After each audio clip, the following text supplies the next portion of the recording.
मुख्यमंत्री माझी लाडकी बहीण योजनेमध्ये खूप मोठी बातमी आलेली आहे, खूप मोठी आनंदाची बातमी आलेली आहे त्या बहिणींसाठी ज्यांची केवायसी झालीच नाही आहे किंवा मग ज्या केवायसी करण्यासाठी राहून गेलेल्या आहेत, काही कारणास्तव त्या आपली केवायसी करूच शकल्या नाहीत, अशा सर्व बहिणींसाठी खूप मोठी आनंदाची बातमी आलेली आहे।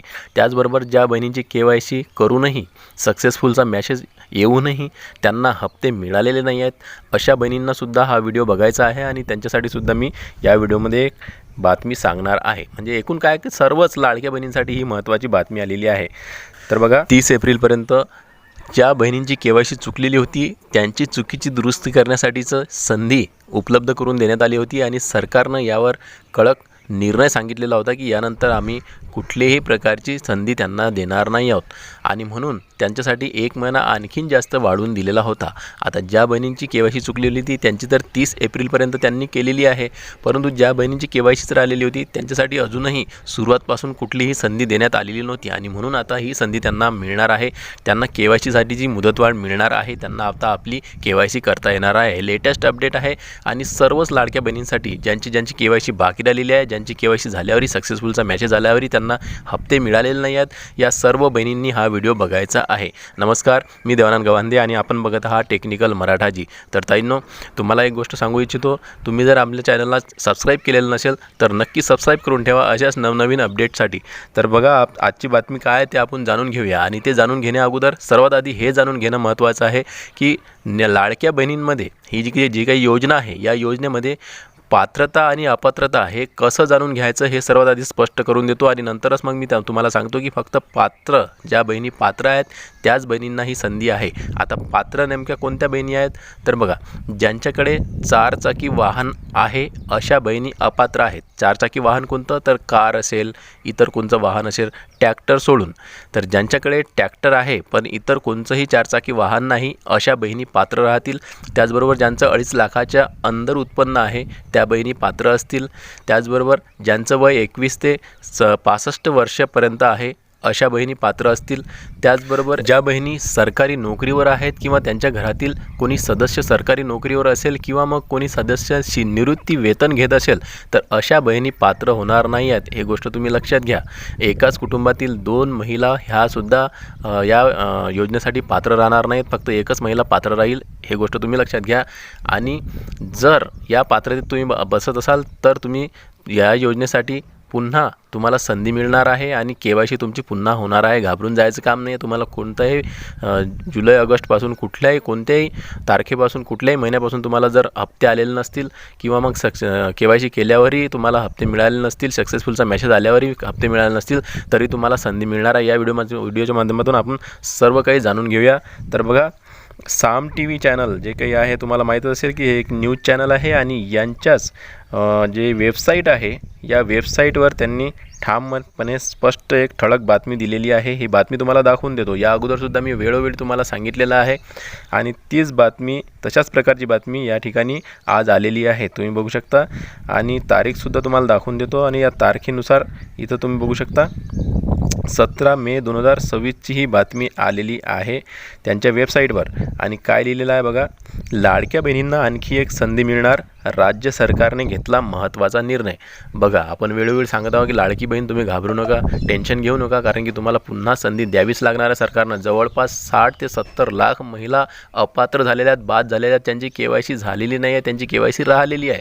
तर एवढ्या मोठ्या संख्येनं ज्या महिला आहेत त्यांना सरकार वाऱ्यावर सोडू शकत नाही, मी या अगोदरसुद्धा सांगितलेलं आहे। आणि तशाच प्रकारच्या आता ह्या बातम्या येत आहेत, म्हणजेच की आता आपल्याला पुन्हा संधी ही लवकरच मिळणार आहे। आता ही संधी कधी मिळणार आहे, आपल्याला काय करायचं आहे, सर्व काही या व्हिडिओमध्ये जाणून घेऊया। तर बघा काय लिहिलेलं आहे पुढे, लाडकी बहीण योजनेबाबत महत्त्वाचा निर्णय घेण्यात आला आहे। आता लाडक्या बहिणींना आता महिला व बाल विकास कार्यालयात कागदपत्र सादर करता येणार आहेत। शेवटी निर्णय हा झालाच आहे। तुमचे कागदपत्र, तुमचे अर्ज जर तिथं कोणी घेत नसतील तर आता तुमचे कागदपत्र आणि अर्ज त्यांना घ्यावे लागणार आहेत, कारण की निर्णय आलेला आहे। ही शेवटची संधी असणार आहे, बघून घ्या. लाडक्या बहिणींसाठी महत्त्वाचा निर्णय. महिला व बाल विकास कार्यालयात जाऊन सादर करता येणार कागदपत्र. लाडक्या बहिणींसाठी ही शेवटची संधी. तर बघा, लाडकी बहीण योजनेबाबत सरकारने एक महत्त्वाचा निर्णय घेतलेला आहे. सर्व पात्र असलेल्या लाडक्या बहिणींना योजनेचा लाभ मिळावा यासाठी महत्त्वाचे पाऊल उचलण्यात आलेले आहे. सर्व पात्र लाडक्या बहिणींना, मी अगोदर तुम्हाला सांगितलं पात्र आणि अपात्र नेमकं कोणत्या बहिणी पात्र आहेत यासाठीच मी तुम्हाला अगोदर सांगितलेलं आहे. तर बघा, ज्या बहिणी पात्र आहेत त्यांच्यासाठी आता हे महत्त्वपूर्ण पाऊल उचलण्यात आलेलं आहे. आता लाडक्या बहिणींना अजूनही कागदपत्र सादर करता येणार आहेत. मुदत संपल्यावर कागदपत्र सादर करण्यासाठी निर्णय घेतला आहे. एकही पात्र महिला योजनेच्या लाभापासून वंचित राहू नये यासाठी हा निर्णय घेण्यात आलेला आहे. तर तुम्ही बघू शकता, पात्र महिलांना, पात्र लाडक्या बहिणींना ज्यांची KYC बाकी राहिलेली आहे, ज्यांची KYC झालीच नाही आहे, अशा सर्व महिलांसाठी हा निर्णय घेण्यात आलेला आहे. म्हणजेच की तुम्हाला आता अर्ज दाखल करून आपली KYC करता येणार आहे. पुढे बघा, लाडकी बहीण योजनेच्या लाभार्थ्यांना KYC करणे बंधनकारक केले होते. दरम्यान KYC करताना योग्य कागदपत्र सादर न करू शकलेल्या महिलांसाठी एक संधी देण्यात आली आहे.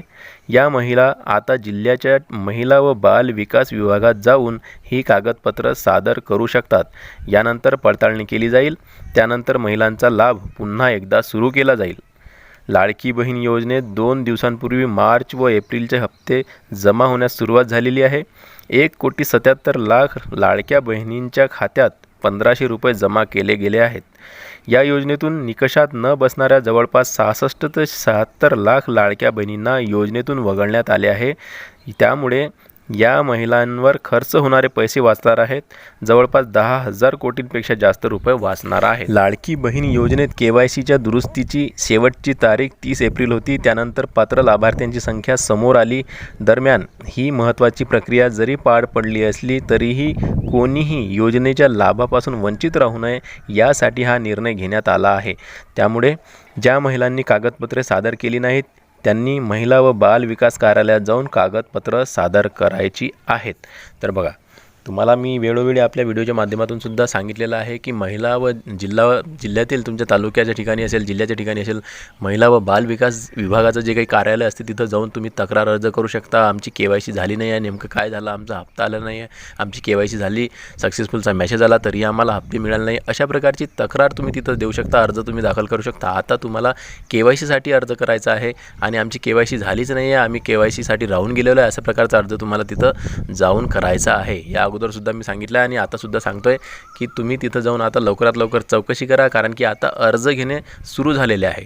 आता ही जी बातमी आहे ही साम TV वाल्यांची जी काही वेबसाईट आहे त्यांच्याकडून आलेली आहे. म्हणजेच की सरकारकडून काही ना काही सूत्र त्यांचे असतात अंदर मंत्रिमंडळामध्ये, तर त्यांच्याकडून ही माहिती बाहेर आलेली आहे आणि म्हणूनच त्यांनी ही छापलेली आहे. म्हणजेच की ही बातमी खरी आहे. तर म्हणून तुम्हाला लवकरात लवकर जिल्ह्याच्या ठिकाणी, तालुक्याच्या ठिकाणी लवकरात लवकर जाऊन आपले कागदपत्र घेऊन, आधार कार्ड, तुमचं बँकेचे पासबुक वगैरे आणि इतरही राशन कार्ड वगैरे जे काही कागदपत्र या योजनेसाठी लागत आहेत ते सर्व घेऊन जायचं आहे आणि तिथं अर्ज दाखल करायचा आहे. त्यांना विचारपूस करायची आणि तिथं आपला अर्ज द्यायचा आहे KYCसाठी. कारण की पुन्हा ही संधी मिळणार नाही आहे. लवकरात लवकर जायचं आहे आणि आपली KYCसाठी जे अर्ज दाखल तिथं करायचे आहेत.